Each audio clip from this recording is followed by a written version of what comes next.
Welcome to the Tech Egg. Don't get scrambled. Enjoy the video. In this video, I will explain how to make an extended mix. First, understand that an extended mix provides extra time for seamless transitions between tracks, especially for DJs. It typically involves adding an instrumental intro and outro to your original song. These sections usually mirror the main track's rhythm and harmony, allowing for a gradual build-up and fade-out. To structure your extended mix, begin by isolating the main song's core loop or phrase. Then, plan your intro and outro sections.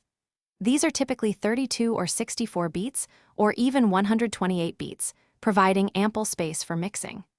You might also want to include a short, repetitive instrumental break within the main body to further extend the track without adding new musical ideas. For effective extension, try looping existing drum patterns or short melodic phrases from your original track. You can also apply subtle effects like delay or reverb to certain elements, creating a sense of space and movement without introducing new melodies. Additionally, layering new, simple percussive sounds can add variation and keep the extended sections engaging for the listener.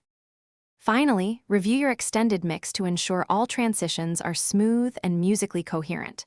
Master the track to achieve a consistent volume level and overall polished sound. Remember, a well-produced extended mix enhances the listening experience and provides greater utility for DJs. Also, for other great deals, and to check out the Oala water bottle, make sure to look at the links in the description below. Thanks for watching. Consider subscribing if I helped unscramble your problems.